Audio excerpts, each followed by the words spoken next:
Hello and welcome to today's video. And today I'm going to be talking about the very hypothetical scenario of the possibility of a Disneyland theme park being built and resort being built in the UK. Now, if you don't already know, there are currently 12 Disney theme parks around the world right now.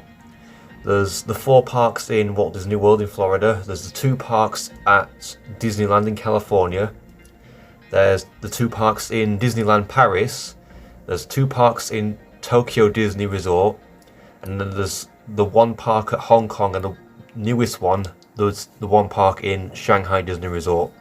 And there's currently a 13th park being developed for Abu Dhabi, which is going to open within the next few years, hopefully.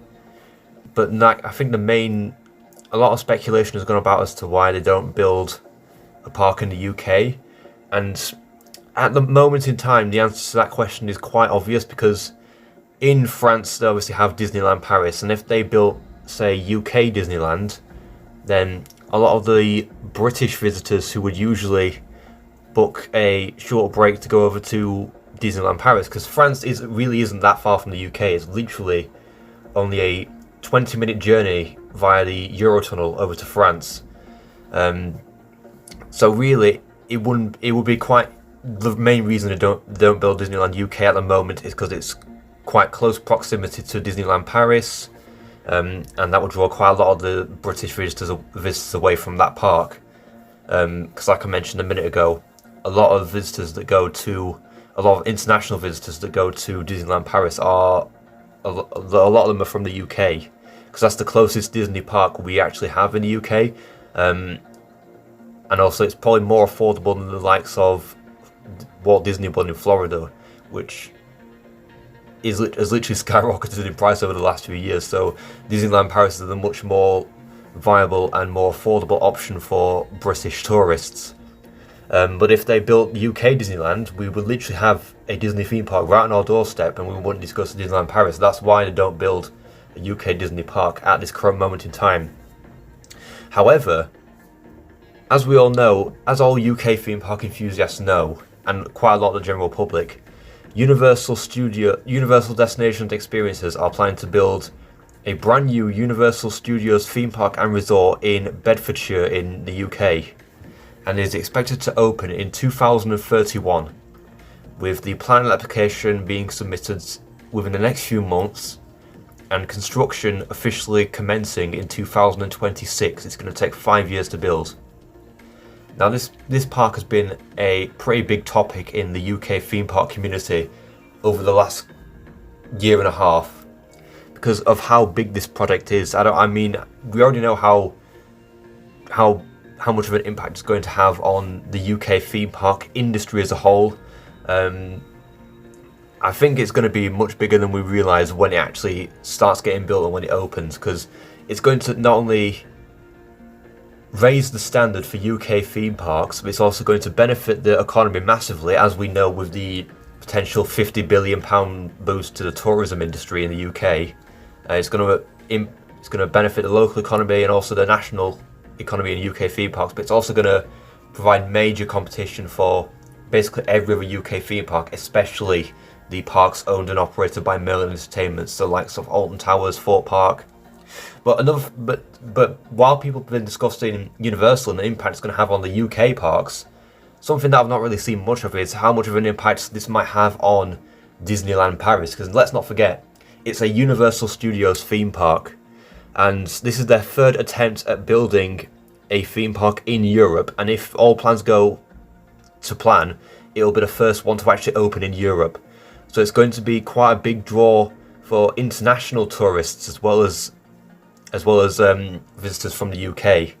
So could this potentially impact the visitor numbers and revenue and overall attendance for Disneyland Paris? Because like I mentioned at the start of the video, France is not far from the UK in terms of like a journey there. It's only like a 20-minute Eurotunnel journey away. So obviously it's going to draw in quite a lot of visitors from far and wide over to Bedfordshire, and we could potentially see Disneyland Paris potentially maybe not struggle as much as the UK parks are going to, but still it might maybe decline in visitor numbers by a little bit. So what are they going to do about it if that happens? Well, there's two options. Well, there's a much more realistic option, which they are sort of in the process of doing right now, and that's expanding on Disneyland Paris, the whole resort. So that means adding new attractions, potentially opening a third gate park. But if that doesn't work, then I suppose the only other option is to take the actual Disney landscape, take the whole Disney offering over to the UK to compete with Universal. Now, if that does happen, hypothetically, it's not likely, but if it does happen, the UK parks, literally all smaller parks, will not be able to cope with the fact that we've got Universal and Disney on our doorstep, and all the major parks that exist in the UK are going to struggle a lot more than they will when Universal opens, like a lot more. Yeah, and the two main parks that will draw the most visitors will be Disney and Universal, so it'll literally be the same sort of rivalry that they have in Orlando between Walt Disney World and Universal Orlando. Same with Disneyland California and Universal Studios Hollywood, and Universal Japan and Tokyo Disneyland. It's going to be like that, but in the UK. But how other parks will be able to cope with it, I have absolutely no idea. We'll be lucky if a lot of the smaller parks actually manage to continue like getting a lot of visitor numbers enough to create a decent amount of revenue and from their attendance when not only when Universal Studios opens, but if there is a Disneyland UK that built. As for the bigger parks, if they don't up their game, like even when Universal opens, they're going to struggle massively. So like Merlin, for example, if they don't up their game when Universal opens, then how are they going to cope with competing with Disneyland UK as well? So point being, if there is a Disneyland UK built, it's going to have not only a massive impact on our economy like Universal will, but it's going to create a huge like sort of competitive dynamic between the two companies in the UK. And yeah, it would actually be huge. It honestly would be absolutely huge. But it is just a hypothetical scenario. But what do you think? Do you think a Disneyland UK could possibly be likely once Universal Studios UK opens? Let me know in the comments below. But I want to thank you all very much for watching this video. And if you've enjoyed it, then please make sure to like and subscribe. And comment what you would like to see in the next video. Goodbye.